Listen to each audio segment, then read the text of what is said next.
양어장에서 발견된 고양이 유괴골인데요. 저희한테 머리 부분이나 이거 앞다리 부분이 이렇게 없는 상태로 제출되었습니다. 저희가 실제로 이제 부검해서 밝혀낸 거는 최소 7마리다.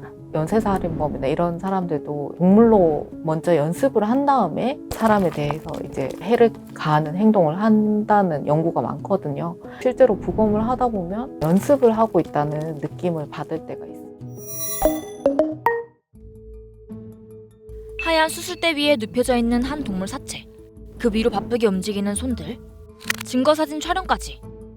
일단은 외관상으로 살펴봤을 때 항문 주위에 검은색 혈변이 묻은 흔적을 확인할 수 있었고, 그 주위로 피모가 다 좀 변이 묻어서 지저분하게 돼 있는 것을 확인할 수 있었습니다.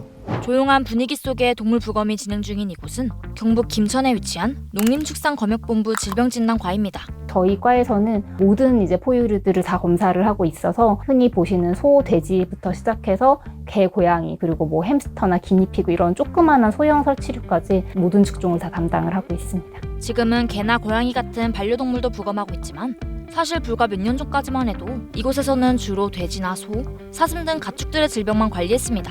하지만 2017년쯤부터 얘기가 달라지기 시작했다는데요. 2017년도부터는 한 50건 정도 개나 고양이가 이제 학대를 받는다 이런 신고가 급증을 하면서 경찰 쪽에서도 이제 의뢰를 하시기 시작했고, 저희가 부검을 하다 보니까 이게 질병 때문에 죽은 게 아니라 비정상적인 흔적이 있어서 연구를 하기 시작했습니다.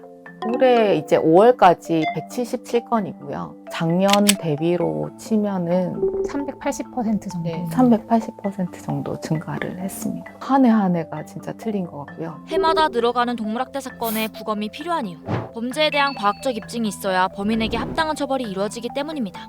동물 범죄가 사람에 대한 범죄보다 이제 처벌이 어려운 이유가 증거가 부족해서라고 알고 있거든요. 사람처럼 뭐 어디 카드를 쓰거나 이런 것도 아니니까 추적이나 이런 게 좀 어렵잖아요. 그러니까 결국은 동물에서 범죄 행위가 발생했을 때 남는 건 사체밖에 없거든요. 결국은 이제 법의 부검을 통해서 이 동물이 죽은 이유가 어떤 학대에 의한 것인지 혹은 뭐 질병이라든지 다른 기타 원인에 의한 것인지를 명확하게 밝혀야지 경찰분들도 정황을 가지고 수사를 하실 수가 있기 때문에 부검 과정은 이렇습니다. 먼저 동물학대 의심 신고를 받은 경찰이 이곳에 의뢰를 하면 사체를 받아 외관을 살핍니다. 부검을 하기 전에 골절이나 이상한 부분이 없는지 보는 거죠. 그리고 엑스레이나 CT 같은 방사선 촬영으로 어느 부위를 자세히 봐야 되는지 파악한 다음 본격적인 부검에 들어갑니다. 이후에는 흉강, 복강, 두개강 순서로 열어서 내부 장기들을 관찰하고 조직을 조금 떼어내는데요. 지금 이 조직 같은 경우에도 뇌에서 염증이 있는 건데요. 현미경으로 보면 세포 단위로 저렇게 염증 세포들이 몰려 있는 걸 확인을 할 수가 있거든요. 추가적으로 세균이나 바이러스, 약동물 검사가 필요하다고 판단되면 세균 질병 진단실, 바이러스 질병 진단실, 그리고 국가수의 정밀 검사를 요청하기도 합니다. 이런 식으로 약 한 달 정도 사인을 종합적으로 판단해 소견서를 작성하면 부검은 끝이 납니다. 이렇게 해서 밝혀낸 사건, 바로 올해 3월에 있었던 포항 폐양어장 고양이 학대 사건입니다. A씨는 지난달 포항의 한 폐양어장에서 길고양이들을 죽인 뒤 사체를 훼손하고 또 이를 신고한 사람에게 피해를 준 혐의를 받고 있습니다. 이는 포항 양어장에서 발견된 고양이 유괴골인데요. 하악골 부분들이 이렇게 분리되어 있는 상태였고요. 하악골에 이렇게 미세하게 골절이 확인이 돼서 얘는 외상이 있었던 것으로 확인되었습니다. 온전한 사체는 거의 없었어요. 저희한테 머리 부분이나 이거 앞다리 부분이 이렇게 없는 상태로 제출되었습니다. 저희가 다리 모색이나 이걸로 맞췄을 때 7마리였어요. 처음에는 범행한 이제 고양이 마리수를 좀 많이 축소해서 증언을 했다고 들었어요. 근데 저희가 실제로 이제 부검해서 이제 밝혀낸 거는 최소 7마리다. 그래서 경찰에서도 그 건을 이제 기소하는데 조금 도움이 되셨다고 알고 있습니다. 이런 식으로 수사에 결정적인 도움을 준 사례가 또 있었습니다. 용인경찰서에서 의뢰됐던 건인데요.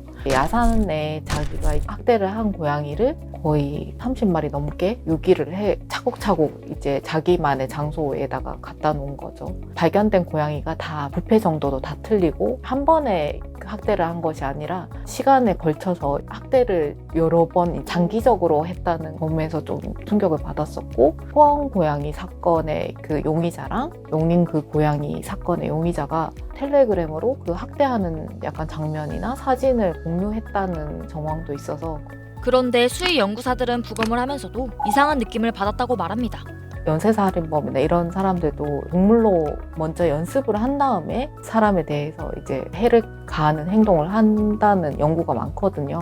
우리가 실제로 부검을 하다 보면 뭔가 약간 연습을 하고 있다는 느낌을 받을 때가 있습니다. 실제로 강호순이나 유영철 등 연쇄살인범들에게서 동물학대 전력이 발견되기도 했죠. 잔혹한 범죄 행위를 당한 동물들을 두 눈으로 보고 부검하는 게 쉽지는 않을 것 같은데요. 저는 집에 참고양이도 있고 이제 포메라니안 엄마랑 이제 딸도 있는데 포메라니안이 이제 부검으로 들어올 경우에는 부검을 못 하겠더라고요. 제가 이제 게다가 이제 막 시작하는 분야다 보니 아직은 열악한 점이 많다는데요. 무엇보다 분석기기나 인력이 부족한 상황이라고 합니다. 지금 국가수에서는 인체 중심으로 약동물이 세팅이 되어 있기 때문에 콜렛이라든지 동물에만 문제가 되는 그런 약물들은 검사가 안 되는 부분이 있어서 앞으로 많이 연구가 되어야 될 것 같습니다. 그럼에도 질병진단과 수의 연구사들이 부검을 멈추지 않는 이유.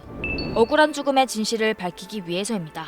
부검을 하다 보니까 동물의 이제 억울한 죽음이 더 이상 있어서는 안 되겠다는 생각을 제일 많이 했고요.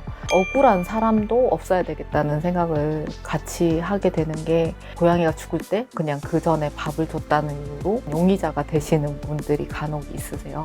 두 가지가 해결돼야 된다는 생각으로 일을 하고 있습니다. 사실은 누군가는 해야 되는 일인 거잖아요. 누군가는 해야지 피해받는 동물이 없게 할 수 있고 결국은 이제 약간 전체적인 모두의 약간 안녕과 평화에 기여할 수 있는 약간 그런 거라는 사명감을 가지고 일을 하고 있는 거라서 고통받다 떠난 동물들의 마지막 순간을 함께하는 질병진단과 수의 연구사들. 이분들의 노력으로 더 이상 동물들이 억울하게 무지개 다리를 건너는 일은 없었으면 좋겠습니다.